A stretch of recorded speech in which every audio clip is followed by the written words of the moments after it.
Hey everybody, JD from NC here. Jared, however you know me. But the thing is, well, today I wanted to show you something real quick.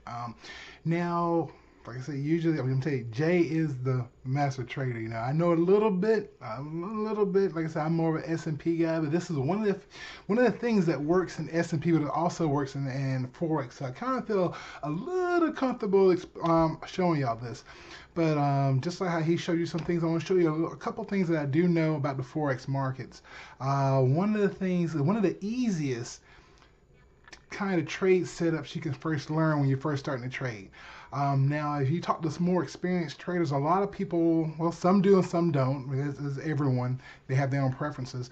But some people will tell you they don't trade on Sundays. They'll say, oh, I don't trade on Sundays. The market's just getting back right, blah, blah, blah. I don't trade on Sundays. If you're just starting, there's a trade style called gap trading. Gap trading is a kind of easy way where you can get a pretty decent trade setup. I will say this trade setup works to me. Like I said, past results don't guarantee future profits or whatever, but to me, this is, I would say, about a good 80% usually goes in that favor. Maybe 90. It works a lot of the time. I'll put it like that.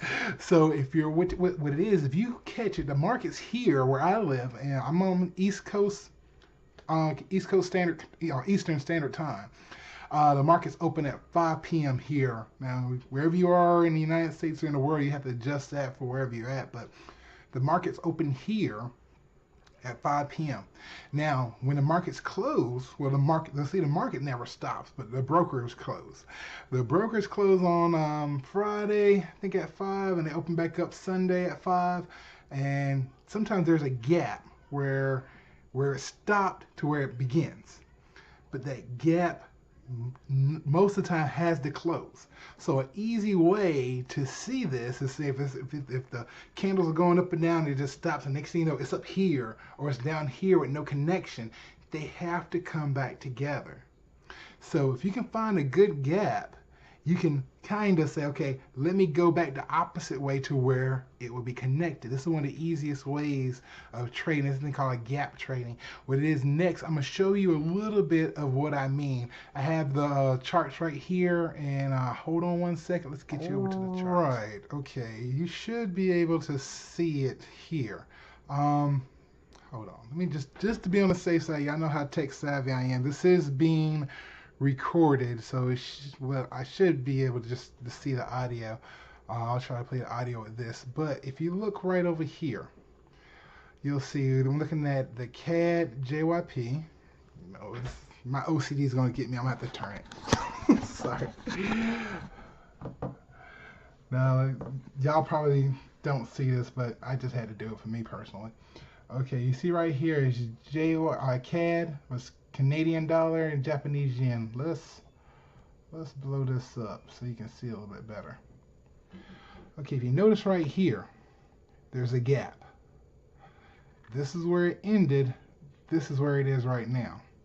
So what I would do is I usually go up here, grab me a horizontal line, and I'll see where did it stop. Okay, that was the last stop.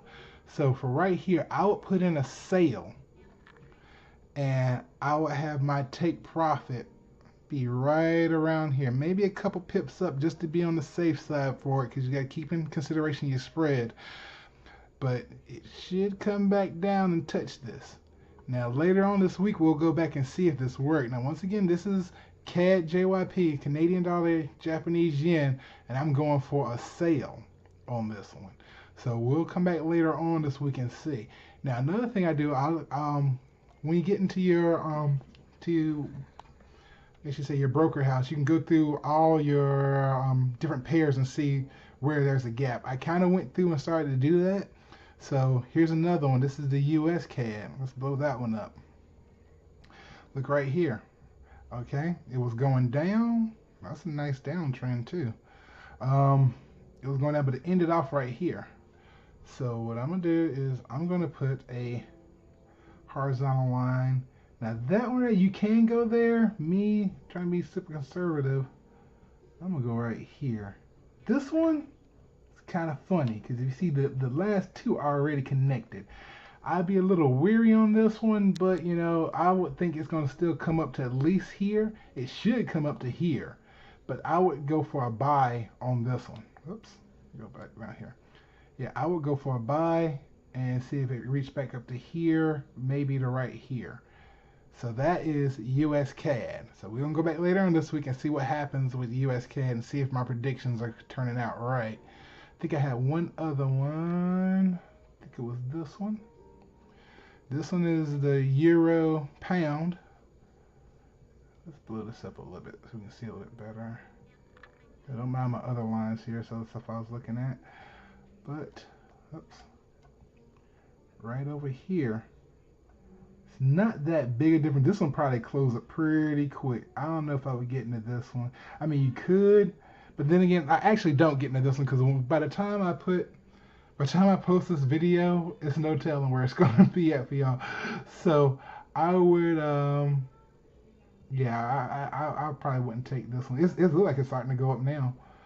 But you get your horizontal line, go to where the last one ended off at. Okay, let me change the color so you'll be able to see it a little bit better. Okay, excuse me, get kids in the background doing kid things. Okay, so that's a green line. This is gonna be a tight one. Not that many pips in here. I probably wouldn't go for this trade. But that's basically how the gap thing works. If you ask how do you do the gap, how do you find the gaps, this is what I usually do. I'm gonna slide this over. You'll see your symbols over here. See right in here, and I just grab a pair, pull it over. I already got that one. Yeah, let's say NZDJYP. Pull this over here. Was there a gap? No gap. We'll go to the next one. NZD. What was that? Yen. Here's another one. That's a little one. I probably wouldn't go with that one. Let's see, USD CAD. What about that one? Okay, did we already do that? Yeah, we did that already. Yeah. Oh, so there's a gap. We already did that one. Like I said, you ain't gotta be perfect. Just keep going. US franc. Nah, I wouldn't do with that one or that one. But you get the gist. So you just go through. See. Oh, boom. Here's one. Euro CAD. That's a nice gap. Yeah, I would. Let's take a look at this. Okay. Yeah, I would do this one. Let's get a horizontal line. By the way, this right here is your horizontal line. Click that. Come down here. Stop right there. Now this is what I was talking about. This is an easier way to do some trades. You can get a couple. It's great for scalping. A lot of people was talking about scalping, just getting in, getting a few pips and get out. Until you're ready to fully go on your own, start trading. Actually do this with your demo. Do it with your demo account, play with it a little bit. This is something you can do once a week. It's usually on Sundays or when the market opens. Get in here, do a quick trade, try it like that. But you know, you always have myself, you always have Jay, and always with all the products that we also offer here at IML, and this, so many ways you can do it. And that's what another thing I'm gonna start doing more this week is going to start showing you each and every individual product that we have so that you can see how we make it so much easier for you to learn Forex, get involved, start making money in the markets. So that's something that I definitely want to get y'all, try to help you out with more. If you have any questions, please let me know. Put them in the comments. Either me, Jay, someone on the team will get back to you, or it might be a great question and be something that we'll do a video on. So like I said, think of something good that you want to know. If I can't handle it, I'll definitely put it over to Jay and we'll see what we can get together and make sure you have your questions answered here. Well, until next time, JD from NC. Peace.